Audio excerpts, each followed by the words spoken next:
Bitcoin, on vous ment sur le hacking des 75 bitcoins et que vient faire le FBI là-dedans? Dans cette vidéo, j'aimerais partager avec vous une news extrêmement intéressante sur le monde des crypto-monnaies. Car je pense qu'elle mérite beaucoup d'attention et des explications complètes. Tout d'abord, nous verrons bien entendu, et comme à chaque fois maintenant, l'état du marché des cryptos après tout ce qui s'est passé ces dernières heures.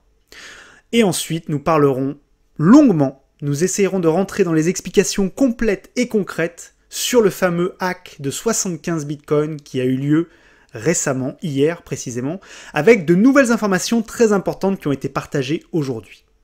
Est-ce qu'on nous ment? Est-ce que le FBI a accès à certaines clés privées auxquelles il ne devrait pas avoir accès? Est-ce qu'il est derrière le projet même du Bitcoin? Il y a eu beaucoup de choses qui ont été dites, et je pense qu'il est important d'expliquer exactement ce qui s'est passé, et notamment le fait que Bitcoin ne s'est pas fait hacker, comme certains veulent bien l'entendre. Mais avant cela, je vous rappelle que vous pouvez télécharger notre vidéo de formation offerte, qui vous aide à investir de manière simple et en automatique dans les crypto-monnaies. Pour cela, il vous suffit de cliquer sur le petit i ici en haut à droite, ou sur le lien sous la vidéo ici. Je suis Rémi, collaborateur de Jonathan, animateur d'émission et passionné de crypto-monnaies depuis de nombreuses années, et je vais vous présenter cette émission tout de suite. Pour commencer, comme d'habitude, on fait un petit point sur l'état du marché. Alors évidemment, cette news a marqué de façon très forte les choses, c'est plus qu'une news, c'est vraiment encore une fois une remise en question de la sécurité du Bitcoin, une remise en question des crypto-monnaies en général, une remise en question de la blockchain. Alors nous, en tant que, on n'est pas experts, mais en tant que personnes qui connaissons ça depuis des années, ce n'est pas la première fois qu'on nous annonce que Bitcoin a été hacké. Ce qu'on sait, c'est qu'à chaque fois, jusqu'à présent, on va vérifier encore aujourd'hui probablement, ce n'est pas un hack du Bitcoin en lui-même, mais plutôt d'autres choses. Donc on va en parler tout à l'heure. Mais en tout cas, ce qui est sûr, c'est que cela impacte le marché parce que beaucoup de gens ne connaissent pas réellement la technologie ou écoutent ce qu'on leur dit et donc décident probablement de vendre massivement. Alors on va voir si ça continue. En tout cas, ce qui est important de voir au niveau graphique, c'est, et je vous en parle depuis plusieurs semaines maintenant, c'est qu'on est en train de croiser la tendance haussière long terme en vert ici et la tendance baissière court terme. Maintenant, on l'a cassé complètement. Et là, on commence à s'approcher quand même dangereusement de la fameuse barre importante des 28-29 000 $. On vous l'avait dit avec Jonathan plusieurs fois, si on descend en dessous de ce support et qu'on le reste plusieurs jours et plusieurs semaines, ça pourrait indiquer un retournement de marché. Maintenant, j'aimerais vous parler de la news qui défraie la chronique, dont tout le monde parle aujourd'hui, et depuis hier maintenant, c'est ce qui s'est passé avec Colonial Pipeline. Alors, j'aimerais vraiment prendre le temps de tout vous expliquer de A à Z, parce que c'est un dossier qui est complexe, il y a beaucoup de choses qui ont été dites, j'ai fait le tri entre les bonnes et les mauvaises, et je vais vous donner mon avis précis sur ce qui s'est passé.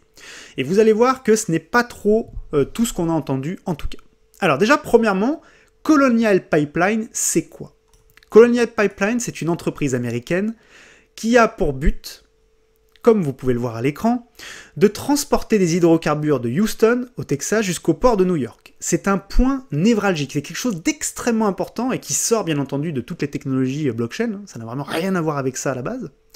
Concrètement, c'est quoi un pipeline? C'est un énorme oléoduc, c'est un gros tuyau dans lequel on transfère les hydrocarbures, dans ce cas-là, le pétrole. Donc vous imaginez si le pétrole, donc on parle d'un oléoduc de 8900 km, c'est gigantesque, vous pouvez le voir sur l'écran ici, c'est vraiment immense, ça traverse une bonne partie du pays, si l'image veut bien s'afficher, voilà. Donc de Houston, voilà, ça fait vraiment Houston-New York, bref.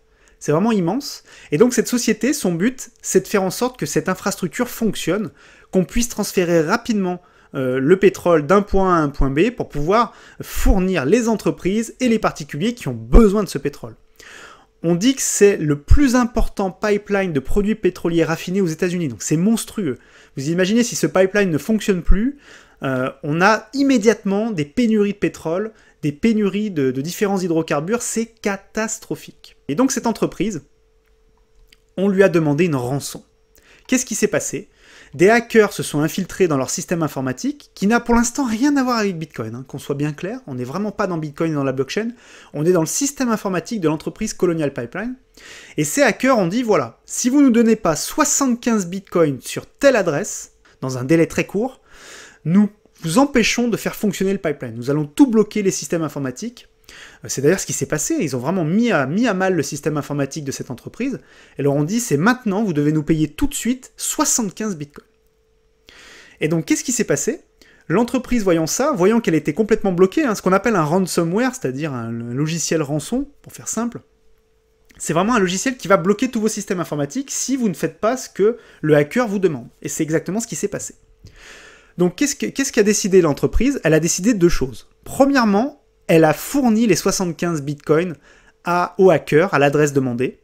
Et deuxièmement, elle a contacté le FBI et le département de justice américain pour leur dire « Attention, on a été hacké, nos systèmes informatiques ont été hackés, on nous a demandé une rançon de 75 bitcoins, on a payé parce que sinon on pouvait plus faire fonctionner le système et on aurait bloqué le pays, les États-Unis tout entier, en tout cas une très bonne partie des États-Unis, n'aurait pas pu recevoir à nouveau du pétrole. Ça aurait été catastrophique, imaginez, aux pompes, tous les Américains ne pouvaient plus consommer, enfin ça aurait été une catastrophe. » Suite à la publication de cette information par le département officiel de justice américain, toutes les plus grandes rumeurs sont arrivées sur le Bitcoin. Tout le monde a commencé à dire « Mais qu'est-ce qui se passe? Ça y est, le Bitcoin a été hacké, c'est catastrophique, ça prouve bien que le Bitcoin est nul, qu'il fonctionne pas, qu'on peut le hacker. Voilà encore une preuve que tout ça c'est de la connerie, etc. » Vous me passerez l'expression. Bien entendu, vous avez bien compris qu'on ne parle pas du tout du Bitcoin, que les gens qui parlent de ça ne savent pas de quoi ils parlent, comme d'habitude. Mais il y a quand même quelques points importants, restez bien jusqu'à la fin, parce qu'il y a quand même des choses un peu bizarres par rapport au FBI. Tout cela a évidemment créé un gigantesque FUD. Donc le FUD, vous savez, Fear, Uncertainty, Doubt, donc ce qui veut dire peur, pas sûr, pas certain, et doute. Et ça crée un vrai problème sur le marché. Et du coup, c'est ce qui est expliqué ici, probablement une grosse vente. En tout cas, on a vu une bougie importante qui a été créée par rapport à ça, une bougie de vente. Donc des gens ont paniqué, ça c'est sûr. Et donc Matthew Graham, alors il y a plusieurs tweetos importants de la blockchain qui ont réagi à tout ça. Matthew Graham explique, voilà, je comprends d'où ça vient. Alors qu'est-ce qui est écrit ici? Breaking news, information importante, le FBI a craqué les clés privées d'un hacker russe, enfin en tout cas du portefeuille Bitcoin d'un hacker russe. C'est cela qui aurait créé beaucoup de spéculation dans les choses actuellement, et qui aurait mis la sécurité du Bitcoin en question. Bien entendu, tout ceci n'est pas correct, c'est ce qu'il explique. Ce n'est pas correct, c'est pas comme ça. On peut pas, comme vous le savez, hacker les clés privées. Les clés privées, c'est vous les trouvez, vous les avez, ou vous ne les avez pas. On peut pas les hacker. Les gens ne comprennent pas, effectivement, comment fonctionne la blockchain. Aujourd'hui, on le sait, le système blockchain est sécurisé de telle manière qu'il est quasiment inviolable. Il faudrait, comme vous le savez, plus de 51% de la puissance informatique mondiale pour pouvoir modifier ce qu'il y a dans la blockchain. Et comme vous le savez, par exemple, une entreprise comme Google n'en aurait que 7% aujourd'hui, même si elle mobilisait tous ses réseaux informatiques.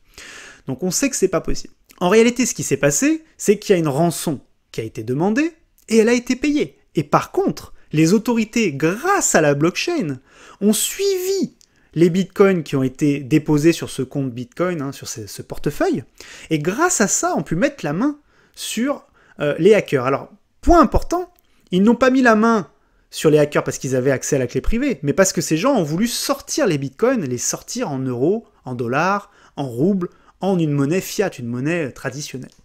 C'est d'ailleurs ce qui explique extrêmement bien Adam Back, qui est le patron d'une entreprise blockchain technologique très connue qui s'appelle Blockstream. Il dit « Le Bitcoin n'a pas été hacké. Aucun portefeuille Bitcoin n'a été hacké. Et c'est même d'ailleurs impossible. Les hackers ont utilisé un serveur cloud, donc un serveur comme vous pouvez avoir sur OVH Cloud, comme vous pouvez avoir sur Amazon, comme vous pouvez avoir sur d'autres services. Le FBI n'a pas pris possession de tout ça. En fait, ce que le FBI a fait, c'est qu'il a suivi les informations pour pouvoir remonter aux hackers et pouvoir récupérer une partie seulement d'ailleurs, parce qu'ils n'ont pas tout récupéré. Ils ont récupéré 63,7 bitcoins sur les 75 au moment où je fais cette vidéo. Je ne sais pas s'ils réussiront à récupérer le reste, on ne sait pas encore.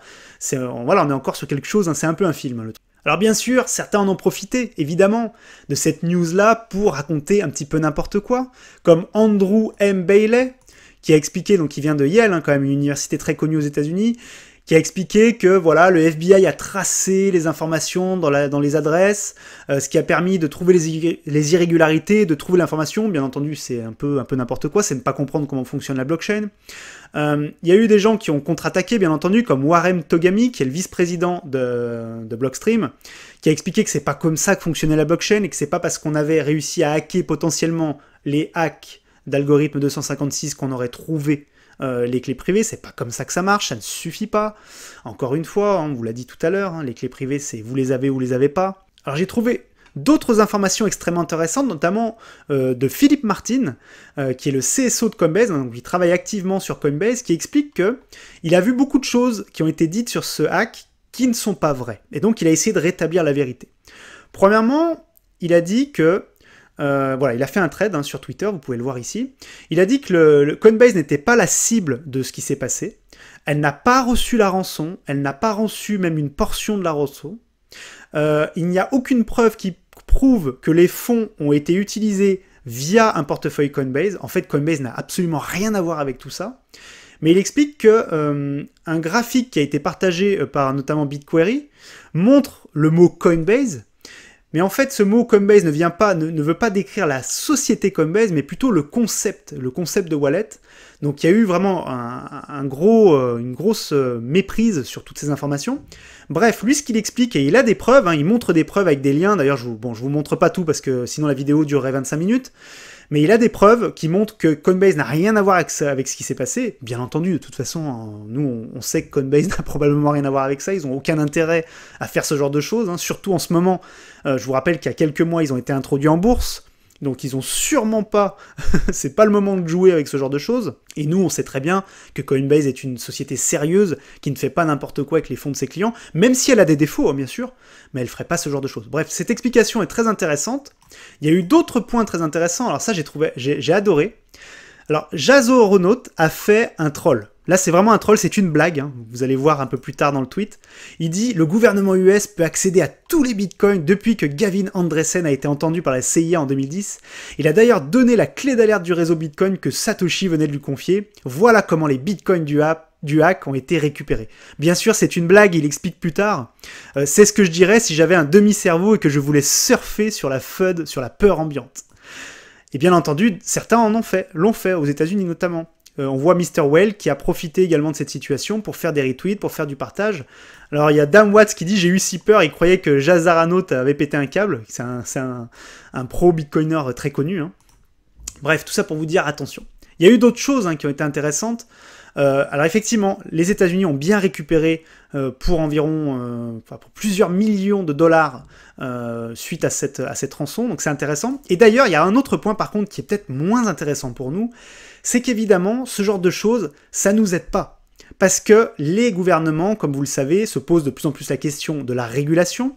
Et là, on vient d'apprendre que Joe Biden, donc le président américain, allait demander à ce que toutes ces histoires de ransomware, donc de rançon via Bitcoin et via crypto-monnaie, soient étudiées au G7.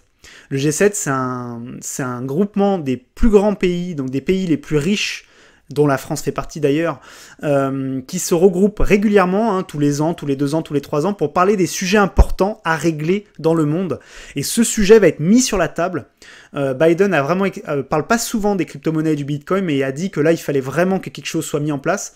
Alors bien sûr, et vous aurez raison si vous vous dites, mais attendez, cette histoire n'a rien à voir avec Bitcoin, c'est la vérité, ça n'a rien à voir, mais les hackers utilisant Bitcoin pour pouvoir se faire payer, eh bien les officiels, les gouvernements veulent réguler d'une manière ou d'une autre. Donc j'espère qu'il n'y aura pas trop de problèmes liés à ça. Il va falloir suivre ça avec intérêt, et bien sûr je vous tiendrai informé dans les prochaines vidéos. J'espère d'ailleurs que cette vidéo vous a plu. Quel est votre avis sur toute cette histoire? Que pensez-vous de cette Colonial Pipeline hack avec toutes les bêtises qu'on a pu entendre autour? J'espère que j'ai rétabli en tout cas une bonne partie de la vérité. Sachez que, encore une fois, donc du coup, il n'y a pas grand-chose de grave au demeurant. Si on creuse un peu le sujet, on se rend compte que le Bitcoin n'est pas du tout hacké, qu'il n'y a pas de problème lié à la crypto-monnaie et au blockchain. Par contre, de plus en plus de gens utilisent cette technologie pour essayer d'arnaquer d'autres gens, là pour le coup. Mais en tout cas, ce qui est très drôle dans cette histoire, c'est qu'on se rend compte qu'on a encore prouvé l'efficacité de la blockchain pour retrouver quelqu'un qui a fait quelque chose de mal dans notre société. Ça, je trouve ça génial. Si vous avez aimé cette vidéo, n'hésitez pas à mettre un pouce bleu, c'est extrêmement important, à commenter, à partager autour de vous. D'ailleurs, si des gens ne comprennent pas ce qui s'est passé autour de ce hack, n'hésitez pas à leur partager cette vidéo pour qu'ils puissent comprendre réellement ce qui s'est passé et ne pas suivre simplement ce qu'ils ont entendu sur TF1 ou sur M6. Ça, c'est important. Je vous rappelle également que vous pouvez télécharger notre vidéo de formation offerte qui vous aide à investir de manière simple et en automatique dans les crypto-monnaies. Pour cela, il vous suffit de cliquer sur le petit i ici en haut à droite ou sur le lien sous la vidéo ici. Je vous remercie, c'était Rémi et je vous dis à très vite.